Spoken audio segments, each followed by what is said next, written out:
Hey everybody, welcome to All There Is.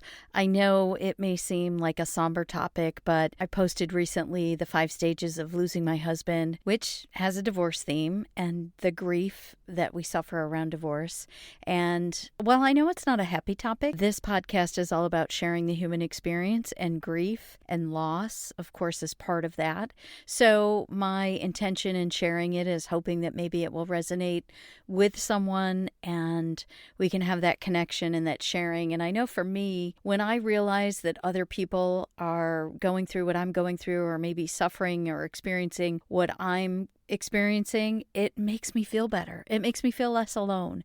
It makes me feel like it's not just me. And so that is my hope. Again, I like to share the things that move me with the hope that they move you too. So this piece is much shorter than the 5 stages of losing my husband, and it's called Now I Know. And this piece did win honorable mention in the 2013 Soul Making Keats literary competition that is based out of San Francisco. And I actually was able to go to San Francisco in 2014 and read this at their event launch. I think there's a YouTube video of me reading this actually on my website. So if you're interested, you could check that out. But I'm going to share it with you today. Like I said, it's called Now I Know.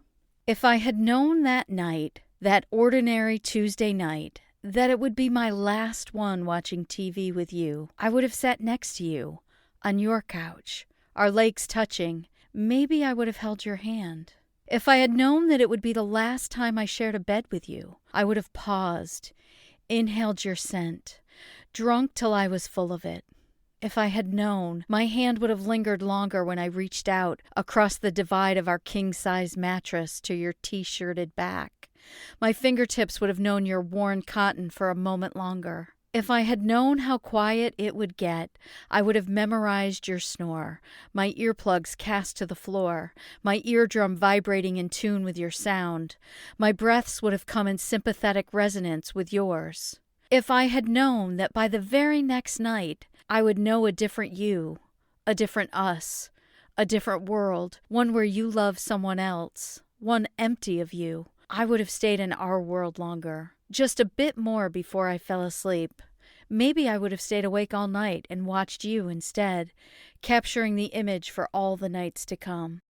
And now I know. Life changes in a moment. A match is lit and tossed, falling just right on the combustible rubble we ignored. And as it burns, everything we thought we knew, counted on, waited for, believed in, shifts. Just enough to let us know we knew nothing. What if I had known that morning it would be the last time you would make my tea, using a timer to steep exactly 4 minutes, the last time you would kiss me goodbye when you left for work? Would I have prayed differently the last time we held hands and asked God to answer our prayers, fulfill the dreams of our hearts? Yes. I would have sunk to my knees and stayed there until God changed his mind.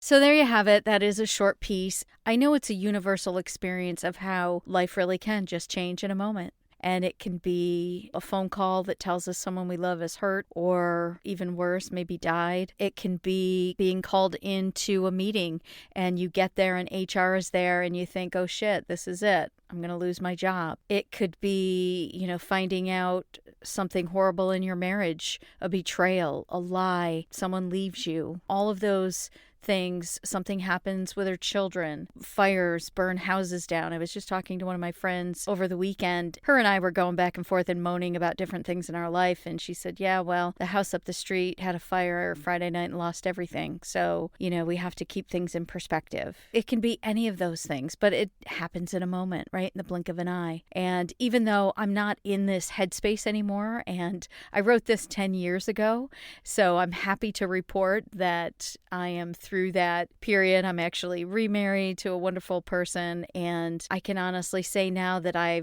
am able to read this piece without getting emotional, without crying, and that took probably, 5, 6, 7 years of healing to have enough distance from what I wrote about here. I share this piece because even though it certainly wasn't one of my favorite times in my life, and I certainly do not pine for that person anymore, And I'm thankful that I'm over that relationship and have moved on, and that's not my reality anymore. I still think it's a good piece, and I think it's powerful. I write about the things that move me with the hope that they move you too. Thanks for tuning in today. I hope maybe this helped you. Maybe it can help a friend of yours who's going through something. If so, share the episode.